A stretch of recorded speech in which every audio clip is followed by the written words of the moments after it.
ಪ್ರತಿ ವರ್ಷ ಅಪ್ರಾಕ್ಸಿಮೇಟ್ಲಿ 2 ಲಕ್ಷ ಜನರು CET ಎಕ್ಸಾಮ್ ಬರೀತಾರೆ, 1.5 2 lakhs. ಸೊ ಈ ಸ್ಟೂಡೆಂಟ್ಸ್ಗಳಿಗೆ ಒಂದು ಬ್ರಿಡ್ಜ್ ಅವರ PUC ಇಂದ ಪ್ರೊಫೆಷನಲ್ ಕೋರ್ಸಸ್ ಕಲೀಲಿಕ್ಕೆ ಈ ಬ್ರಿಡ್ಜ್ ಇರುವುದೇ CET. ಯಾಕಂದ್ರೆ ನೀವೀಗ ಪ್ರೈವೇಟ್ ಯೂನಿವರ್ಸಿಟೀಸ್ ನೋಡ್ಬೋದು, ಪ್ರೈವೇಟ್ ಕಾಲೇಜಸ್ ನೋಡ್ಬೋದು, ಅಲ್ಲಿದ್ದು ಫೀಸ್ ಸ್ಟ್ರಕ್ಚರ್ ನಾವು ನೋಡಿದಾಗ ಆ CET ಮೂಲಕ ಅವರಿಗೆ ಒಂದು ಆಧಾರ ಸಿಗುತ್ತೆ ಈ ತರ ಒಂದು ಹೈಯರ್ ಎಜುಕೇಷನ್ಗೆ ಹೋಗ್ಲಿಕ್ಕೆ.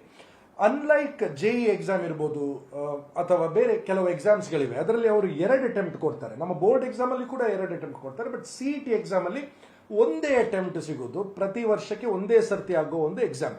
ಸೊ ಈ ಒಂದೇ ಸರ್ತಿ ಆಗಿರುವ ಎಕ್ಸಾಮ್ ಅಲ್ಲಿ ಯಾವುದಾದ್ರೂ ಒಂದು ಡಿಸ್ಟರ್ಬೆನ್ಸ್ ಆದ್ರೆ ಅವರ ಪರ್ಫಾರ್ಮೆನ್ಸ್ ಮೇಲೆ ಇದು ಡೈರೆಕ್ಟ್ ಆಗಿ ಎಫೆಕ್ಟ್ ಆಗುತ್ತೆ.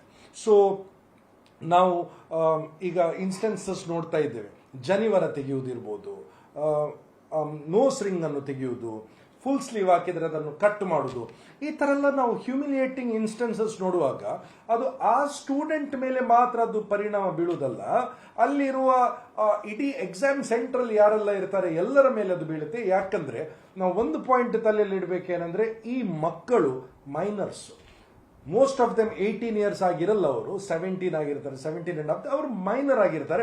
ಸೊ ಅವರ ಕಾಗ್ನಿಟಿವ್ ಎಬಿಲಿಟಿ ಇರ್ಬೋದು, ಮೆಂಟಲ್ ಸ್ಟೆಬಿಲಿಟಿ ಇರ್ಬೋದು, ಅಥವಾ ಒಂದು ಕ್ರೈಸಿಸ್ ಅನ್ನು ಹೇಗೆ ಹ್ಯಾಂಡಲ್ ಮಾಡಬೇಕು ಅದಷ್ಟು ಮೆಚ್ಯೂರ್ ಆಗಿರಲ್ಲ. ಸೊ ನಾವು ತುಂಬಾ ಕೇರ್ಫುಲ್ ಆಗಿ ಇದನ್ನು ಹ್ಯಾಂಡಲ್ ಮಾಡಬೇಕು. ಮತ್ತೆ ಈ CET ಎಕ್ಸಾಮ್ ಏನಿದೆ ಅದರಲ್ಲಿ 60 ಕ್ವೆಶನ್ಸ್ ಆಲ್ಮೋಸ್ಟ್ 70 minutes ಅಲ್ಲಿ ಆನ್ಸರ್ ಮಾಡ್ಲಿಕ್ಕೆ ಇರುತ್ತೆ. ಸೊ ಆಲ್ಮೋಸ್ಟ್ 1 ಕ್ವೆಶನ್ಗೆ 1 minute ಸಿಗುತ್ತೆ. ಫಾರ್ ಎಕ್ಸಾಂಪಲ್ 15 seconds ಅಲ್ಲಿ ಒಂದು ಪ್ರಶ್ನೆ ಓದಬೇಕು, 15 seconds ಅಲ್ಲಿ ಅದನ್ನು ಅರ್ಥ ಮಾಡಬೇಕು, 20 seconds ಅಲ್ಲಿ ಅದನ್ನು ಸಾಲ್ವ್ ಮಾಡಬೇಕು, 10 second ಅಲ್ಲಿ ಆ ಏನು ಬಬಲ್ ಶೀಟ್ ಇದೆ ಅದರಲ್ಲಿ ಮಾರ್ಕ್ ಮಾಡಬೇಕು. ಸೊ ಈ ತರ ಸ್ಪೀಡ್ ಬರಬೇಕಾದ್ರೆ ಒಂದು ಪ್ರಾಕ್ಟೀಸ್ ಇರಬೇಕು. ಎರಡನೇದು ಅವರಿಗೆ ಒಂದು ಒಳ್ಳೆ ಸೈಲೆಂಟ್ ಕಂಫರ್ಟೇಬಲ್ ಎನ್ವೈರನ್ಮೆಂಟ್ ಸಿಗಬೇಕು. ಬಟ್ ನೀವು ಈ ತರ ಅವರ ಮೇಲೆ ಪ್ರೆಷರ್ ಹಾಕುದು, ಈ ತರ ಒಂದು ಡ್ಯೂರೆಸ್ ಸಿಚುವೇಶನ್ ಅನ್ನು ಕ್ರಿಯೇಟ್ ಮಾಡಿದಾಗ ಅವ್ರಿಗೆ ಪರ್ಫಾರ್ಮ್ ಮಾಡ್ಲಿಕ್ಕೆ ಆಗಲ್ಲ. ಅಂಡ್ ಇನ್ನೊಂದು ಇಂಪಾರ್ಟೆಂಟ್ ಪಾಯಿಂಟ್ ಅಂದ್ರೆ, ಬೋರ್ಡ್ ಎಕ್ಸಾಮ್ ಏನಿದೆ ಅದು 70 marks 3 hours, CET ಏನಿದೆ ಅದು 180 marks 3 hours. ಸೊ ಹಾಗಿರುವಾಗ ಆ ಎಕ್ಸಾಮ್ ಬರೆಯೋ ಒಂದು ಮೆಥಡೇ ಬೇರೆ ಆಗಿರುತ್ತೆ. ಮತ್ತೆ ಇನ್ನೊಂದು ತುಂಬಾ CET coaching government usually every year ಮಾಡುತ್ತೆ, ಈ ವರ್ಷ ಅವರು ಮಾಡಿಲ್ಲ. ಯಾಕೆ ಮಾಡಿಲ್ಲ ಐ ಡೋಂಟ್ ನೋ, ಅವರು ಕೆಲವು ರೀಸನ್ಸ್ ಹೇಳ್ತಾ ಇದ್ದಾರೆ. ಬಟ್ PU ಕಾಲೇಜಸ್ಗಳಲ್ಲಿ ಮಕ್ಕಳಿಗೆ CET ಕೋಚಿಂಗ್ ಸಿಗಲ್ಲ unless they pay extra amount.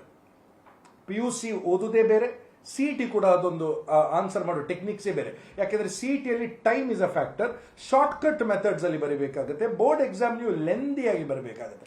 So ಅವರು PU ಕಾಲೇಜ್ಗಳಲ್ಲಿ, ಗವರ್ಮೆಂಟ್ ಕಾಲೇಜ್ ಇರ್ಬೋದು, ಪ್ರೈವೇಟ್ ಕಾಲೇಜ್ಗಳಿರ್ಬೋದು, ಅಲ್ಲಿ ಅವರು ಕಲಿಸೋದು ನಿಮಗೆ ಬೋರ್ಡ್ ಎಕ್ಸಾಮ್ ಬರೀಲಿಕ್ಕೆ, ಈ ಎಂಟ್ರೆನ್ಸ್ ಎಕ್ಸಾಮ್ ಬರೀಲಿಕ್ಕಲ್ಲ.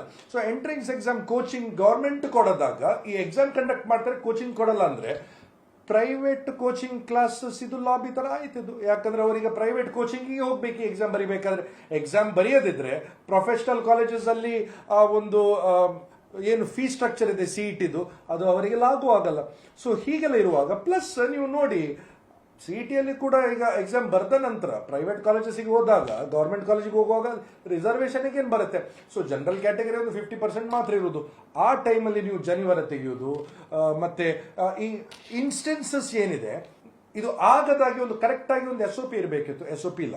ಪ್ಲಸ್ ನಾವೀಗ ಡಿಜಿಟಲ್ ಇಂಡಿಯಾ ಅಂತ ಹೇಳ್ತಾ ಇದ್ದೇವೆ, AI ಇದೆ.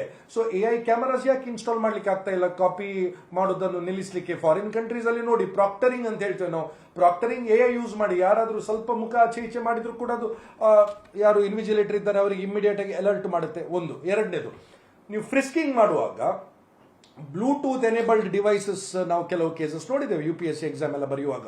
ಬಟ್ ಬ್ಲೂಟೂತ್ ಡಿವೈಸ್ ಇದೆಯೋ ಇಲ್ವ ಅಂತ ನೋಡ್ಲಿಕ್ಕೆ ನಿಮ್ಮ ಹತ್ರ RF ರೀಡರ್ಸ್, RF ಸ್ಕ್ಯಾನರ್ಸ್ ಇದೆಯಾ, ಡಿಟೆಕ್ಟರ್ಸ್ ಇಲ್ಲ. ನಿಮ್ಮ ಹತ್ರ ಮೆಟಲ್ ಡಿಟೆಕ್ಟರ್ಸ್ ಪ್ರಾಪರ್ ಆಗಿದೆಯಾ, ಅದು ಯೂಸ್ ಮಾಡೋದು ಹೇಗೆ ಅಂತ ನೀವು ಹೇಳಿದ್ದೀರಾ ಆ ಟೀಮಿಗೆ? ಯಾರು ಕಂಡಕ್ಟ್ ಮಾಡಿದ್ದಾರೆ ಇದರದ್ದು ಟ್ರೈನಿಂಗು? ಅಥವಾ ನೀವು ಯಾವುದೇ ಸೊಫಿಸ್ಟಿಕೇಟೆಡ್ ಡಿವೈಸಸ್ ಅವರು ತಗೊಂಡು ಬಂದಿದ್ದಾರೆ ಇಲ್ಲೋ?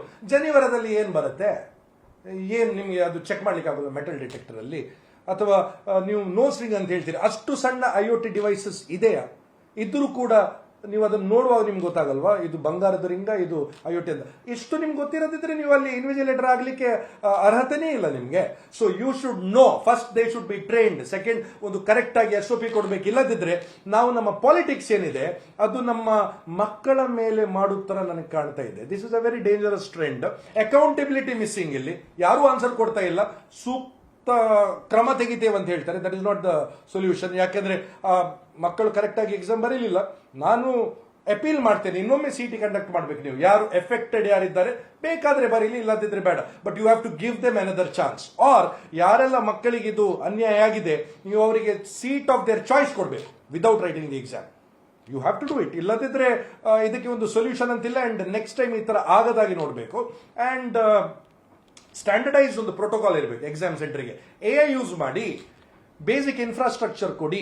This is very important. Mall practice concern ಆದ್ರೆ ನೀವು ಅದಕ್ಕೆ ಕರೆಕ್ಟ್ ಆಗಿ ಏನೆಲ್ಲ ಮಾಡಬೇಕು ಅದನ್ನು ಮಾಡಿ. ಸ್ಟೂಡೆಂಟ್ಸಿಗೆ ಹರಾಸ್ ಮಾಡೋದು this is not at all the solution ಅಂತ ದಿಸ್ ಇಸ್ ಮೈ ಒಪಿನಿಯನ್. ಮತ್ತೆ ಇನ್ನೊಂದು, ಈ ಹಿಂದೆ ಕೂಡ ಈ ಜನಿವಾರ ತೆಗೆದದ್ದು ಆ ತರದ್ದು ಇನ್ಸಿಡೆಂಟ್ ಆಗಿದೆ. ಅದು ರಿಪೀಟೆಡ್ಲಿ ಆಗ್ತಾ ಇದೆ. ಹಾಗಾದ್ರೆ ಈ ಇನ್ವಿಜಿಲೇಟರ್ ಯಾರಿದ್ದಾರೆ ಮೊದಲು ಯಾರಿಗ ಒಂದು ವೇಳೆ ಕಠಿಣ ಶಿಕ್ಷೆ ಆಗಿರುತ್ತೆ, ಹಾಗಾದ್ರೆ ಇವರು ಅದನ್ನೇ ಫಾಲೋ ಮಾಡ್ತಾರೆ. ಅದರ ಹಿಂದೆ ಏನು ಮೆಂಟಾಲಿಟಿ? ಮತ್ತೆ ನಾನು ಕೆಲವು ಕೇಸಸ್ ನೋಡ್ತಾ ಇದ್ದೇನೆ. ಹಿಜಾಬ್ ತೆಗೆಯುವುದು, ಜನಿವಾರ ತೆಗೆಯುವುದು, ಮತ್ತೆ ಕಟ್ ಮಾಡುದು ಫುಲ್ ಸ್ಲೀವ್ಸ್ ಅನ್ನು.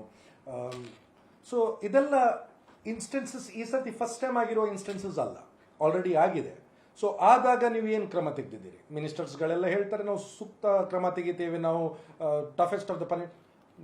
ನನಗೆ ಕಾಣ್ತಾ ಇಲ್ಲ. ಯಾಕೆಂದ್ರೆ ಇಫ್ ಇಟ್ ವಾಸ್ ಟೇಕನ್, ಆಗ ನೀವು ಯಾವ್ದಾದ್ರು ಒಂದು ಅದಕ್ಕೆ ಒಂದು ಶಿಕ್ಷೆ ಕೊಡ್ತಿದ್ದಿದ್ರೆ ಏನಾಗ್ತಿತ್ತಂದ್ರೆ ಅದು ಈಗ ರಿಪೀಟ್ ಆಗ್ತಿರ್ಲಿಲ್ಲ.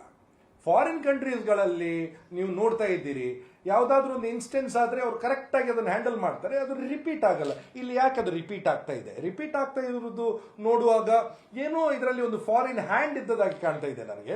ಸೊ ಅದಕ್ಕೆ ನಾನು ಆಲ್ರೆಡಿ ಇಂಟೆಲಿಜೆನ್ಸ್ ಬ್ಯೂರೋ ಕೂಡ ನಾನು ಒಂದು ಪತ್ರ ಬರೆದಿದ್ದೇನೆ. ಯಾಕಂದ್ರೆ ಅವರಿಗೂ ಇದನ್ನು ಮಾನಿಟರ್ ಮಾಡಬೇಕು. ಯಾವುದಾದ್ರೂ ಫಾರಿನ್ ಫಂಡಿಂಗ್ ಇದೆಯಾ, ನಮ್ಮ ಡಿಸ್ಟೆಬಿಲೈಸ್ ಮಾಡಲಿಕ್ಕೆ ನಮ್ಮ ಕಂಟ್ರಿಯನ್ನು ಈ ತರ ಏನಾದರೂ ಇನ್ಸ್ಟೆನ್ಸಸ್ ಮಾಡ್ತಾ ಇದ್ದಾರೆ. ಯಾಕಂದ್ರೆ ಈ ತರ ಆಗುವಾಗ ಮೆಂಟಲಿ ಡಿಸ್ಟರ್ಬ್ ಮಾಡ್ತೀರಿ ನೀವು. ಅಂಡ್ ಇಂಡಿಯಾದು ಮೇನ್ ಪೊಟೆನ್ಷಿಯಲ್ ಏನಂದ್ರೆ ಹ್ಯೂಮನ್ ರಿಸೋರ್ಸ್, ನಮ್ಮ ಯೂತ್. ಸೊ ನೀವು ಇಂಡಿಯಾವನ್ನು ಡಿಸ್ಟೆಬಿಲೈಸ್ ಮಾಡಬೇಕಾದ್ರೆ ಎರಡೇ ನೀವು ಪಿಲ್ಲರ್ಸ್ ಅನ್ನು ಅಟ್ಯಾಕ್ ಮಾಡಿದ್ರೆ ಸಾಕು. ನಿಮಗೆ ನ್ಯೂಕ್ಲಿಯರ್ ಬಾಂಬು ಬೇಡ, ನಿಮಗೆ ಏನು ಸೈಬರ್ ಅಟ್ಯಾಕ್ಸು ಬೇಡ. ಎರಡೇ ಪಿಲ್ಲರ್ಸ್. ಎಜುಕೇಶನ್ ಸಿಸ್ಟಮ್ ಅನ್ನು ನೀವು ಶೇಕ್ ಮಾಡಿ, ಯೂತ್ ಅನ್ನು ಶೇಕ್ ಮಾಡಿ. ಈ ಎರಡು ಶೇಕ್ ಮಾಡಿದ್ರೆ ಡೆಫಿನೆಟ್ ಆಗಿ ಕೊಲ್ಯಾಪ್ಸ್ ಆಗುತ್ತೆ. ಸೊ ಇದು ಕೊಲ್ಯಾಪ್ಸ್ ಆಗದಾಗೆ ನೋಡ್ಲಿಕ್ಕೋಸ್ಕರ ನಾವೀಗ ಒದ್ದಾಡ್ತಾ ಇದ್ದೇವೆ. ಸೊ ಅದಕ್ಕೋಸ್ಕರ ನನ್ನ ರಿಕ್ವೆಸ್ಟ್ ಏನಂದ್ರೆ, ಕರೆಕ್ಟ್ ಕೇಪೇಬಲ್ ಇದ್ದವರು ಈ ತರ ಮಿನಿಸ್ಟ್ರಿಗಳನ್ನು, ಈ ತರ ಡಿಪಾರ್ಟ್ಮೆಂಟ್ಸ್ ಗಳನ್ನು ಹ್ಯಾಂಡಲ್ ಮಾಡಬೇಕು ಅವರು. ನಂಬರ್ 1. ನಂಬರ್ 2, ಈ ತರ ಇನ್ಸ್ಟೆನ್ಸಸ್ ರಿಪೀಟ್ ಆಗಲೇಬಾರದು. ನಂಬರ್ 3, ಯಾವುದೇ ಕಮ್ಯುನಿಟಿಯನ್ನು ಟೇಕನ್ ಫಾರ್ ಗ್ರಾಂಟೆಡ್ ಆಗಬಾರ್ದಂತ ನಾನು ವೆರಿ ವೆರಿ ಸ್ಟ್ರಾಂಗ್ ಆಗಿ ಈ ಪಾಯಿಂಟ್ ಅನ್ನು ಹಾಕಲಿಕ್ಕೆ ಬಯಸ್ತೇನೆ. ನ್ಯೂಸ್ ಫಸ್ಟ್, ನಿರ್ಭೀತಿಯಿಂದ ನಿಮ್ಮ ಪರವಾಗಿ.